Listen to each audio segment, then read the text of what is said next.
You're welcome back. Now, Kweku House students at Adisado College were at the heart of the violence captured in a viral video, and they have committed to be of good behavior following nationwide backlash over their misconduct. Now, that's according to Deputy Education Minister Reverend John Intim-Fojo, who has been speaking to the students today. Now, in the viral video, a student, a bigger student, was seen holding a smaller one in a chokehold and then banging his head against a metal bed frame in a dormitory at Kweku House. Now, investigations are underway while the culprit seen in the video has been arrested by the police. But the big question now is, why are we seeing this level of indiscipline in our schools, and how do we address it? Dr. Peter Enti is education economist, researcher, data analyst, and curriculum expert. He joins us right now via Zoom. Dr. Enti, it's a pleasure to speak to you. Now, first of all, let's establish the facts. Is this thing on an increase? Is it happening more now than it used to? Or are we just seeing more of it thanks to good old social media? Thank you very much, and good afternoon to your viewers. I think we are seeing more of it than it used to because of social media. Of course, in those days, we used to hear some of these things happening in schools, but because of now social media, these things easily get to the forefront and goes viral. So for me, I have not done any research in recent times to ascertain whether the indiscipline in school is escalating or not. But I think it's because of the social media. That is why we are seeing more of this now. Now, the truth is that most people believe that young people of today just have a less developed sense of consequence. What is your assessment of this in your research? Do you find that perhaps the mindset of young people today seems to be a lot more carefree than their predecessors?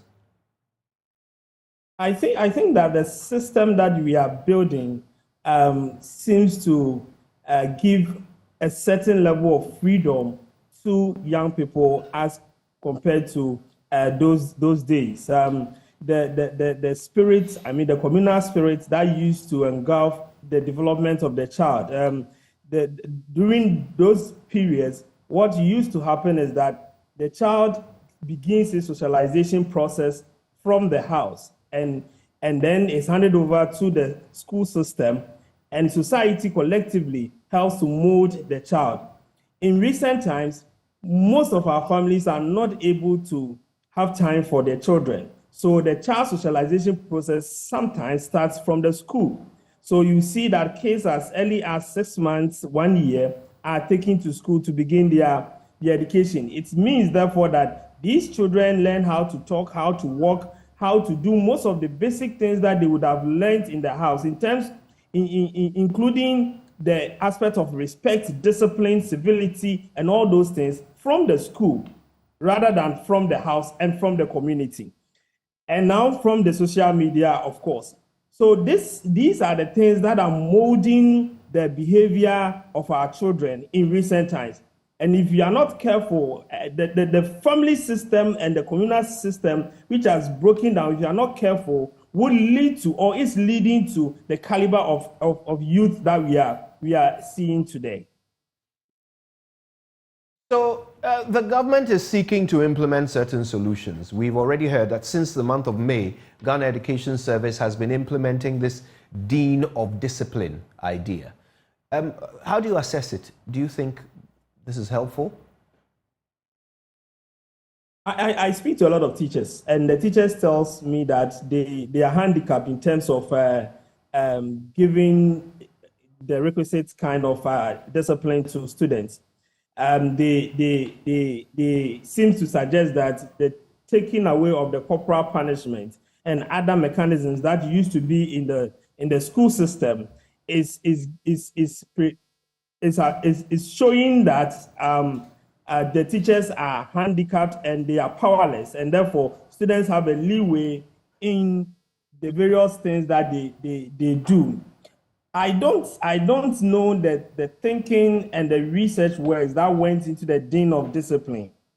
that we want to institute in the school. I don't know whether the various portfolios on various school campuses. I mean, the assistant headmaster, there's one in charge of academics, there's one in charge of administration. There's also the senior housemaster. The senior housemaster is the one in charge of all the housemasters and by extension, the various houses on campus. I don't know whether these people could not effectively and efficiently deliver in terms of ensuring discipline in the schools. That is why we want to bring out a dean of discipline. Again, there are counselors, they are supposed to be counselors in our schools. These counselors are supposed to be the years and everything that the students want to talk about.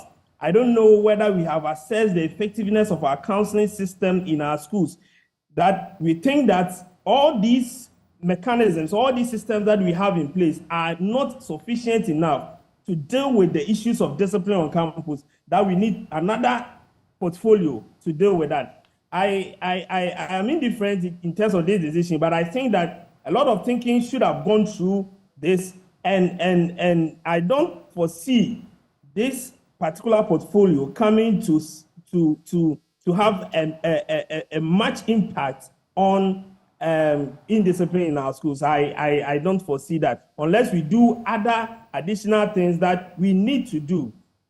We will not be getting any fruitful results from the dean of disciplines that we want to institute. But so what should those other things be? What should we do if we actually want to see an improvement in levels of discipline? One, I think that we need to go back and have a reorientation of our teachers in how to handle students when they exhibit signs of indiscipline. I feel that teachers are so much used to the corporal punishment that the taking away of the canes from them seems to suggest to them that they cannot do any other thing. I'm told and I'm aware that a lot of other disciplinary measures were introduced to the teachers. They find it ineffective. So the first thing that we need to do is to walk the teachers through these other forms of discipline that can be meted out to the students, including making sure that the student does not partake in certain things that makes him or her happy by having positive interaction with the student who undergoes these kind of discipline issues and all those things, that those positive measures that have been listed by Ghana Education Service. I think the teachers need to be reorientate themselves through these mechanisms. That is the first thing. The second is that we need to distinguish between school disciplinary issues and criminality. And this is very, very important. There are certain things that students do that borders on criminal records, and they should be dealt as such. Let me give you an example. We have heard of an instance that just happened in the northern part of the country where students attacked the housemaster. The housemaster. Good. There is also another incident, I think it's in Accra also, where students call people from outside to attack teachers in the school because of one or two issues. Then we have the Adisado issue. These issues are not school disciplinary issues. For me, these are criminal issues. So it is time that the school takes their hands off issues that are criminal and hand them over to the police. When we send these signals to the students, like we are doing with Adisco, students will now come to realize that some of these things that we do, if we do, we are not just going to be suspended. After all, after you suspend, you are still coming to write my exams. We are not just going to be debordinized. You debordinize the student, he still comes to campus, and they sneak and then sleep in the dormitory. But we are going to face the police and will be treated as criminals. Most of students would be deterred from undertaking some of the things that they do. So we have to distinguish between criminal activities and normal school disciplinary issues, like you don't go for dining hall, like you are shouting in class, like all those things are just normal school disciplinary issues that can be handled by the school. But when it borders on criminality, when students are issuing warning, beating teachers, harming teachers, and so on and so forth, school authorities should hand them over to the police. This is very important. Again, we need to go back to the the time where there was constant interaction between the family, the students' parents, and that of the teachers.